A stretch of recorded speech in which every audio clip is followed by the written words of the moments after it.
Hello, my dear. How are you? And please answer that question honestly, not just with the I'm fine kind of response that we can fall prey to. I want to know, how are you doing? How are you doing in this season of your life? And I'm here as your coach and your friend, Sabrina, to talk to you about how to own a new season of life without freaking out, comparing yourself, shrinking down into a lesser version of you, and really being able to embrace all the good and the opportunity that lies in a new life season.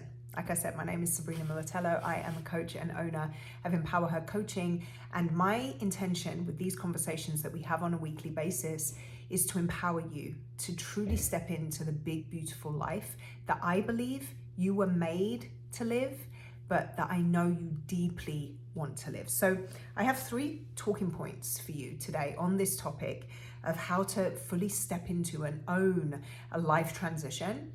I have notes because, I often get lost in tangents. So I want to keep this streamlined to keep it short and actionable for you. So forgive me if you see me looking down at my notes. So one of the things that I really want to drive home, and this is point number 1 in these talking points of how to own your new season, is that it's not just growth that comes from a new season. That's not the only thing that gets triggered. And I think we all kind of go down that route, that we're just looking at the change, we're looking at the new, we're looking at all the possibility, right?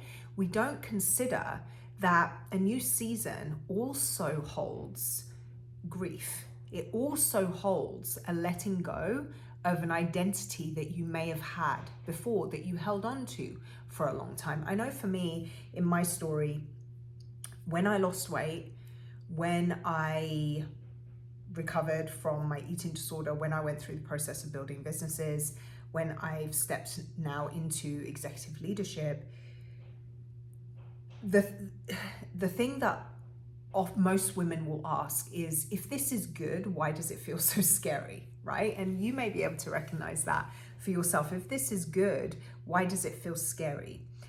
In all of those transitions in my life, I didn't just gain new opportunities, new titles, new level of health, new level of confidence. I also had to shed versions of myself. I also had to shed particular identities. And that can feel destabilising, it can feel wonky, it can feel scary, right? I had to shed the identity of the binge eater. I had to shed the identity of the girl that was always overlooked. I had to shed the identity of the underdog, the woman who was trying to prove herself. I had to shed all of those identities, and that inherently feels wonky, even when it's good, right? So it's not, that panic that you're feeling, or if you're having that question of, if this is supposed to be good for me, why does it feel so odd? If you're feeling that way, I want you to recognize it for what it is. Rather than thinking you're not capable of the new in this season, recognize that it's a grief-based response. There's a version of yourself that you're having to let go of, even in something as small as your daily routines. Maybe it's something as small as a new environment. These are all things that you have to allow yourself to ease into, to let go of the old and truly embrace the new. So what I want to offer you is a practical reframe, okay? And I'm going to read what I wrote down here when I was kind of brain dumping about this topic. Instead of asking yourself, what's wrong with me? Why does this feel so wonky? Why does this feel strange? Why am I not jumping on rainbows like I thought I would be when this opportunity came into my life? I want you to ask, what part of me needs to be left behind now? What part of me needs to be left behind now? And I hope that by giving yourself the space to ask that question and then receive the answer from yourself, you feel a sense of calm. You feel a little bit more clear about what's really going on, so that you can fully embrace all the new that's coming to you. Because shrinking and feeling like there's something wrong, that's not it's not weakness, it's not a failure on your part, it's fear of losing something that's been really familiar to you, even when you know it's time, even when that thing or this new phase is what you have been longing for. Losing something that feels normal and familiar to you can be scary. I know when when this new season of my professional life came to be, when everything, all the I's were dotted, all the T's were crossed, and it was happening, I had a little bit of a nervous breakdown.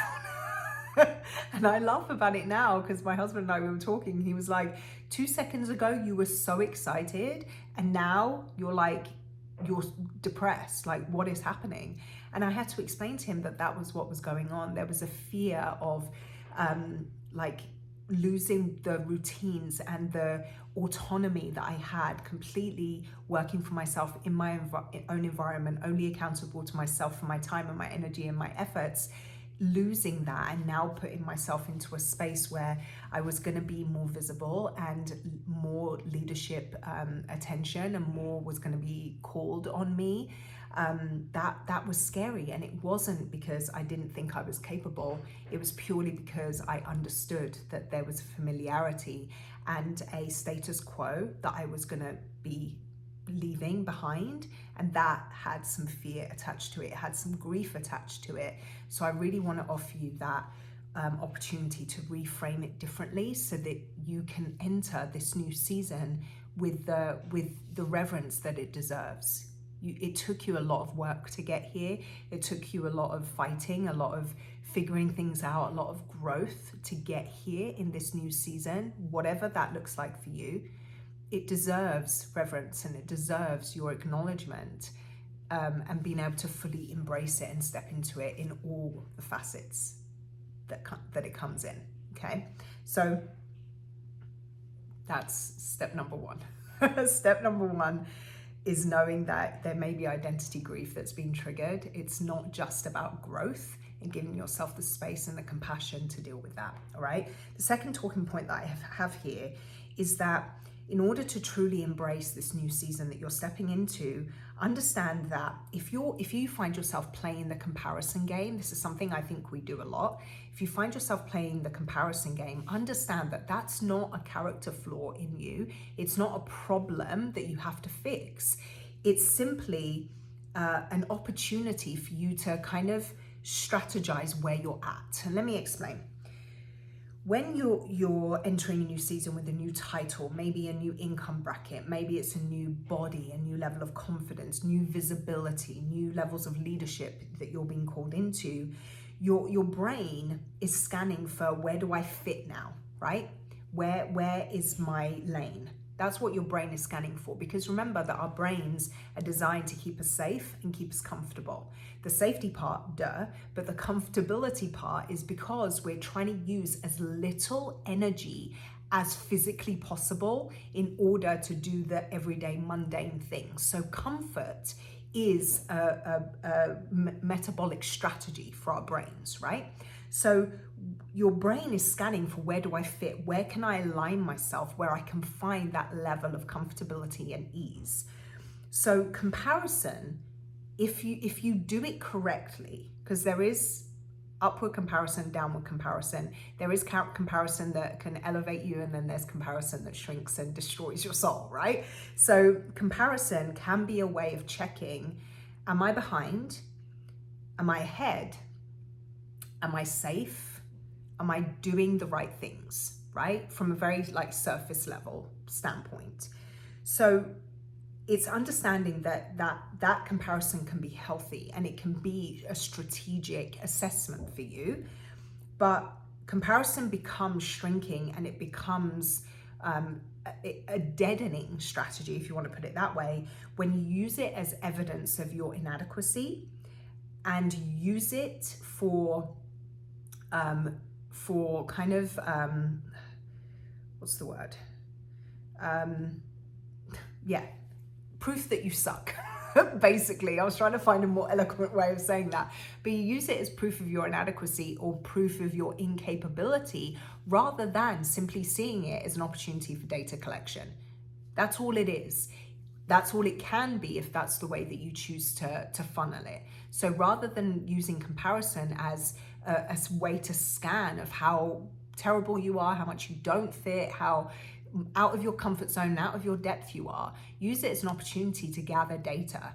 Am I in front? Am I behind? Am I safe here? Is this the space that I want to be in? And really allow yourself to understand that comparison is natural. It's something that we all do. It's not something that I don't think we'll ever be able to get away from, but shrinking yourself down based on the data you collect there, that's optional, right? So make good choices.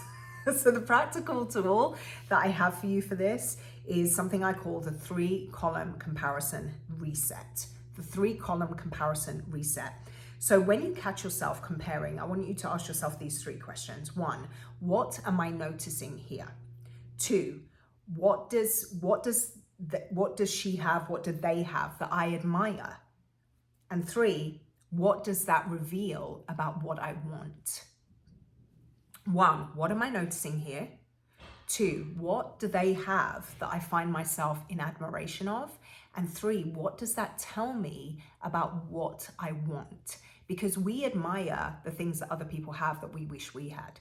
We may have like, what's it, when you're green with envy, what's that called? Like green-eyed? I don't remember. But when you feel that way about somebody else's life or something else that somebody has, it's telling you something about what you wish was true for you too. And that can be another guidance system, right? It can be another form of valuable data collection as opposed to being that kind of envy and jealousy, and we kind of take it into a negative route. So I want you to turn that envy or that green-eyed monster into clarification for yourself. What is this telling me about what I also desire to be true for my life? That way, comparison becomes directional instead of destructive, right? It becomes something you can use, which is powerful. That puts the power back in your hands, all right? So that's talking point number 2. So we've talked about how a new season is not just about growth. It's also about grief. It's also about identity shifts that have to be given the space for. So that was talking point number 1 on how to fully own a new season without shrinking, without comparing, without freaking out. Number 2 is understanding that comparison can be a regulation strategy. We talked about that. And then number 3, this final point that I have on this is that when you're being called to expand, to grow, to level up, whatever verbiage you want to use, that can feel like anxiety until you stabilize inside of it. Does that make sense? It's a big nervous system truth, right? Every level up in your life can feel like you ask yourself these kinds of questions, and you've probably recognized yourself in this when I say it. Am I about to mess this up?